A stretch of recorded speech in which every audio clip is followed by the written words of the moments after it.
over 113. Well, actually, that's the exact number. 113 at the time of this recording.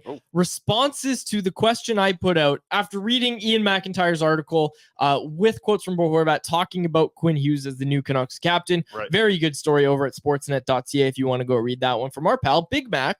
The question I asked, because fans, I saw Scenes Jet on Twitter, Steve, getting all upset as he usually does whenever Horvat is mentioned, called him a floater, all that stuff. Now, what this made me think was, okay, how do fans actually feel about Bo Horvat? So I asked the question, I'm curious how Canucks fans feel. How will Bo Horvat be remembered for his time in Vancouver? It is also the subject of our Atlas Goods poll question, which of course is brought to you by the great folks over at atlasgds.com. Atlas Goods, locally owned and operated out of Surrey, British Columbia. Go to atlasgds.com. Use promo code CC15 for 15% off your first order of pop rinds. These are the best fresh pork rinds straight from your microwave or air fryer.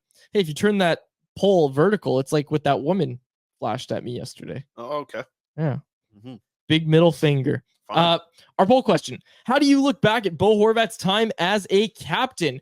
Great, fine, bad, and as always, I'm angry. Chris, 14% say it was great. 67%. And that number, actually, I should get the updated one here. 8% say it was great. 73% say it was fine. 15% say it was bad. And 4% say they are downright angry about Bo Horvat's time as a captain. Yeah. So we got some good responses to the poll too. Let's pull those up. There were a lot of responses to my tweet. There were a lot of responses to the poll question tweet as well. Andy said, I don't get the hate. It's not solely his fault. The teams he played on were terrible. And that's what I want to focus on, is that's what it felt like. That's what it felt like when Bo Horvat was here. That's what it felt like when Bo Horvat was first traded. That, hey, he didn't create the team. Like he didn't make that roster, right? Like he didn't put that team together. He didn't tell them that they weren't allowed to defend. But after this quote of it's a lot better than Vancouver, which he gave post game at a New York Islanders game when they were in the playoff hunt, all that stuff, said the New York fans in attendance were a lot better than Vancouver, or the atmosphere, or whatever. He immediately walked that back. And I think a lot of people read that situation as, of course it's better than Vancouver. Bo was never a part of a playoff push. The Canucks, that's what people don't understand. Although they may finish close in the standings, the Canucks haven't been close to making the playoffs in years. Think about it. The goal has been meaningful games in March for years. And that's the thing. And it basically what happens is what we saw last year. They suck all season. Then at the end of the year, they start to make a push, but it's too little too late. And of course, Bo is going to say being in the thick of a playoff run is more, is better than what he got to do in Vancouver. A lot of people took that as a shot at management, which I think is fine with a lot of Canucks fans, management, ownership, the like. But more people, it seems like, took it as a shot at Canucks fans. Sure. And I think with the context of the question he was asked, I don't know how you don't take it as that. And I know he walked it back, and I know for a fact Bo loved his time in Vancouver. And, like he said to Ian McIntyre, the only regret he really has is that he didn't win a cup and wasn't able to actually get into those meaningful games. Yeah, and Lisa had a comment here, or a reply to the tweet, who's in the chat, I think. Now, definitely she was earlier. Lisa said, I think he did the best he could with what he had. Upper management didn't help make his job easier. Nothing but mad respect for Bo. Listen, to deal with him on a daily basis, yeah, he was great to deal with what the situation I think he was given was. So I think that's the difficult part of looking at him as a captain. It's like, yes, they didn't win. As I've seen mentioned in the chat, Corey said that. Yeah, they didn't win a cup. So I wouldn't say it would be great. I think it was fine, but I think for the situation that he was given and put into, I think he did I can't say great. I can't, because I think he did a fine job. But how many times do we hear Bo say how unacceptable things were? Yeah. Unacceptable can't be a consistent thing for very a team, annoying. Right? Like it was always unacceptable. It's like, yes, then make it unacceptable, right? Like that was the thing. And I think a captain can do a lot of that. That's why Hughes is going to be so important as the captain, because he's playing so many minutes. Nobody's playing more minutes than Quinn Hughes. He can be in control of the game more than any other player for the Vancouver Canucks. I think that's a big reason why he's got the C on his chest. I like the Hughes pick as captain. I know we said it on Monday. No, but I know. We're not going to start talking about it again. No, but we love it. Like, I don't think has there been any pushback? The uncles on Facebook, they were, as soon as they saw too soft. I want my captain to hit. Yeah, whatever. Exactly.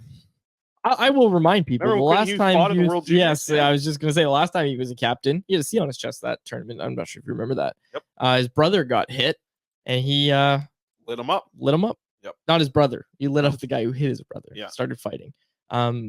So a lot of responses, like I said. And the overwhelming thing I see is that people say he was a middle of the road captain, right?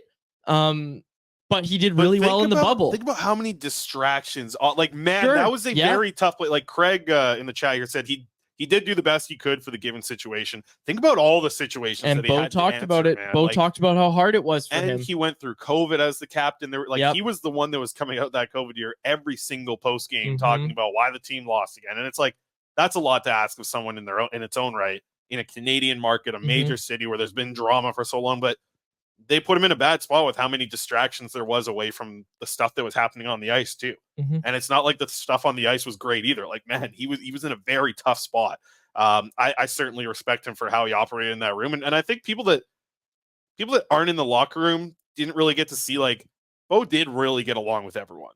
He got along with everyone in the room, and it wasn't just like a typical cap. Like, Bo was funny. Like, he was funny in the room when the mics weren't really rolling, but it felt like when the mics and the cameras and everything started rolling, captain mode. It was captain mode. But like you like, he was a good guy to deal with in the room, and I know all the players really liked him. But yeah, I think you look at the captain when he makes these remarks about things being unacceptable, you want that to stick a little bit, right? This whole country club in the locker room type of thing that was talked about in the past couple of years, maybe there was a little bit of that going on. So that's why I can't say great. I'd say fine. And I think because of the situation he was given and how he had to operate in his time here as the captain, that was pretty tough. Like, that was very tough, and you can kind of blame the organization for that. I think, anyways. You can't blame Bo for being a bad captain. I can't get on board for saying he was a bad captain. He just wasn't. I think there's an argument to be had for it, and a lot of people are pointing it out. Yeah, it's fair, and I can. That's the thing. Like, I can listen to that argument. It's not one of these things where it's not something you agree with. Sure, it's not what I agree with, but I don't think every point that somebody is making saying he's a bad captain, I don't think all of it's invalid. I think there's certain things that you could say have some validity to it. For sure. It's not my word of the day either. That's just a good one. You got to get some word of the day. I got my word of the day here. I just can't fit it in. Anyways. All right. Okay. Was there any reaction that kind of surprised you with your question? No. A lot of people just said I was fine with him. I thought he was a fine to good captain. Then he talked crap about Vancouver. I don't give a crap about him anymore. Yeah, that's hey, when the Islanders come to town, you know what our poll question is gonna be that day, Chris? Nope. Will you boo Bo Horvat tonight? Yeah. Will you boo or cheer for Bo Horvat? Yeah. Anyways,